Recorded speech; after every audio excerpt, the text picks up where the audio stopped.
Tu ne peux pas inventer ta mission de vie. Tu peux seulement la détecter et détecter ce qui te rend vraiment heureux. Salut les gars, bienvenue dans cette deuxième vidéo sur le coronavirus et la pyramide de Maslow. Donc, dans la première vidéo, je la mets dans la description ou là-haut pour ceux qui n'ont pas vu, mais je parle de comment le coronavirus nous a fait passer de niveau spirituel au niveau matériel. Et comment est-ce que, dans cette vidéo, je vais vous expliquer comment est-ce qu'on peut repasser du niveau matériel au niveau spirituel, avec 3 conseils très simples. Le premier, c'est comment augmenter sa volonté. Le deuxième, ça consiste à clarifier ses objectifs et toute sa vie. Et la troisième, ça consiste à trouver ses missions de vie et ses valeurs. Qu'est-ce que tu peux faire pour recommencer à avoir ses besoins spirituels? Premièrement, tu peux décider d'attendre que le virus parte et que tout soit fini, que la vie reprenne son cours et que tout soit de retour à la normale.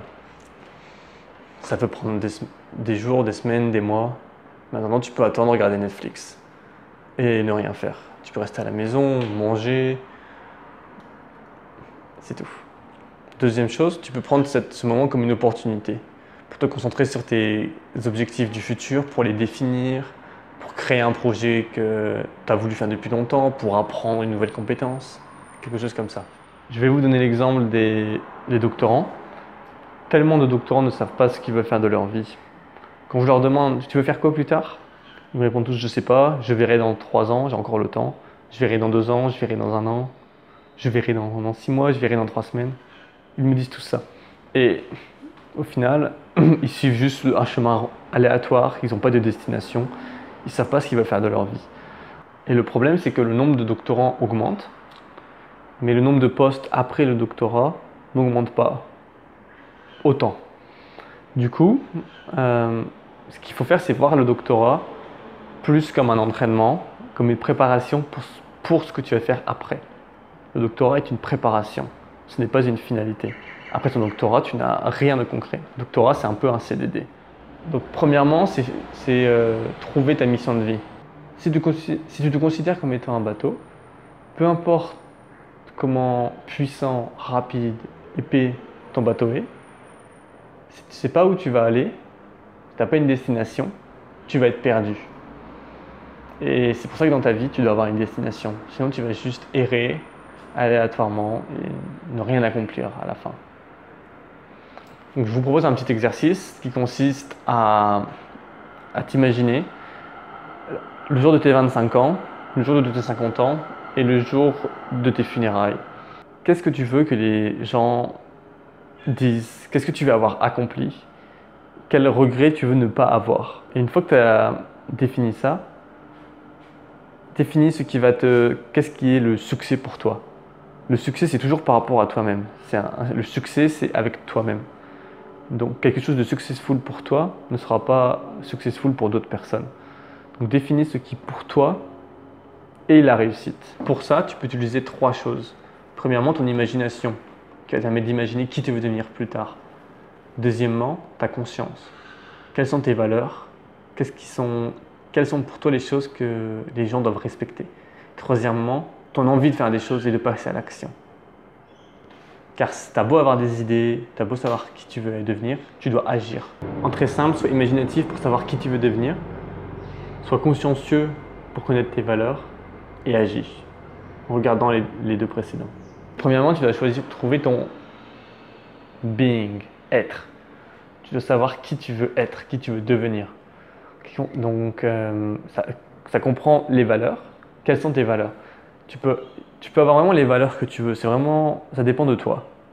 Donc, tu peux décider de ne jamais juger quelqu'un si tu n'as pas entendu les 2 côtés de l'histoire. Tu peux décider de toujours t'excuser directement si tu as fait une erreur. Tu peux décider d'être toujours intègre avec toi et tes valeurs et de toujours dire ce que tu penses aux gens. Lorsque tu n'es pas d'accord avec quelque chose, tu vas le dire. Tu peux décider d'être toujours honnête. Tu peux décider de toujours essayer de comprendre le point de vue de l'autre personne. Tu peux décider de toujours penser que quelqu'un a quelque chose à t'apporter.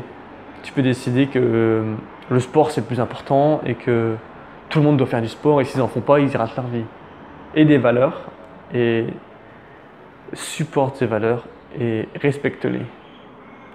Et ça va faire de toi quelqu'un de plus charismatique et de plus motivé. La deuxième chose, c'est les actions. Qu'est-ce que tu veux, quelles sont les choses que tu veux faire, accomplir de ta vie? Ça peut être ce que tu veux. Faire du saut en parachute, faire de la plongée sous-marine, nager, traverser la Manche à la nage, courir, faire un marathon, ouvrir une pâtisserie, faire du pain, avoir une famille. Définis toutes les choses. Ça peut être la chose la plus folle que tu peux imaginer. Utilise ton imagination. Imagine n'importe quoi que tu voudrais avoir. La troisième chose, c'est de définir tes rôles dans plusieurs catégories. La première, c'est dans la famille. Quels sont tes rôles au niveau familial? Est-ce que tu es un père, un frère, un enfant, un fils? La deuxième chose, c'est au niveau professionnel. Au niveau travail, quels sont tes rôles? Est-ce que tu es un doctorant? Ok, tu es un doctorant, mais quels sont tes rôles en tant que doctorant? Tu es un écrivain, tu lis, donc tu es un liseur. Tu es quelqu'un qui expérimente, tu penses aussi, tu es rechercheur. Toutes ces choses-là, écris-les, parce qu'elles définissent qui tu es. Et la troisième chose, c'est au niveau personnel, au développement personnel et au niveau santé. Qu'est-ce que tu fais pour être en bonne santé? Quels sont tes hobbies? Quels sont tes passe-temps? Qu'est-ce que tu manges? Comment tu manges? Etc. Et une fois que tu as fait ça, essaye de définir qu'est-ce que tu fais tous les jours, toutes les semaines, tous les mois. Quelles sont les actions que tu fais? Et ajoute-les dans ta liste. Par exemple, si tu joues aux jeux vidéo, ajoute-le. Si tu te lèves le matin tous les jours à 6 heures, ajoute-le. Si tu manges jamais de viande, ajoute-le. Ajoute toutes ces choses-là que tu as pu oublier. Et maintenant, demande-toi si ces choses que tu fais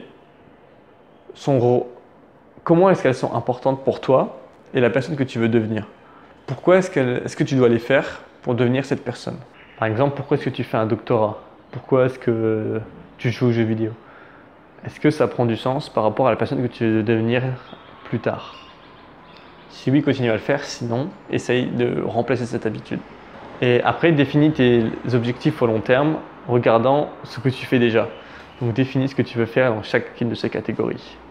Sur le très long terme, donc 1 an, 3 ans, 10 ans. Après, définis 2-3 actions que tu pourrais faire par catégorie. Pour le sport, moi j'ai envie de continuer mes compétitions d'escrime et d'être l'un des meilleurs en Australie. Bon, ce ne sera pas possible à cause du coronavirus, mais par contre, j'ai envie aussi en sport de courir un marathon.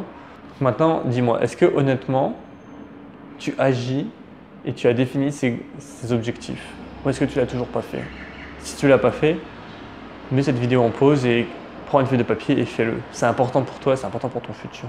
Et maintenant, ce que tu dois faire, c'est agir.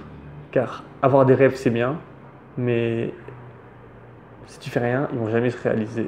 Donc merci d'avoir regardé cette vidéo, j'espère que ça t'aura aidé, que ça te permet de te rendre un peu plus compte de comment est-ce que tu peux utiliser le confinement. Donc si tu as aimé, même presse le like button, partage cette vidéo, abonne-toi, c'est vraiment important. N'hésite pas à commenter pour me donner ton avis sur cette vidéo. Et je te dis à bientôt dans une prochaine vidéo. Ciao!